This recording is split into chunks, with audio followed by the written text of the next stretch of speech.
Tornano gli sbarchi a Lampedusa. È bastata una giornata più favorevole dal punto di vista del meteo.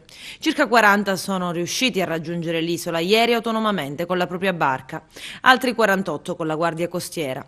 Lo dice il sindaco di Lampedusa e Linosa, Toto Martello. Si tratta di tunisini, mi hanno detto. Con il primo giorno di bel tempo, commenta, cominciano gli sbarchi. Se qualcuno pensava che il fenomeno si fosse attenuato, ha indubbiamente sbagliato. La verità è che serve più attenzione, continua il primo cittadino, su quello che sta avvenendo nel canale di Sicilia e a Lampedusa. Bisogna stare più attenti e io sono preoccupato perché l'attenzione sull'isola è scemata da parte del governo. A dimostrarlo, secondo il primo cittadino, il fatto che i tunisini vengono lasciati 2 o 3 mesi nel centro di accoglienza, in un limbo che fa male a tutti, anche ai migranti.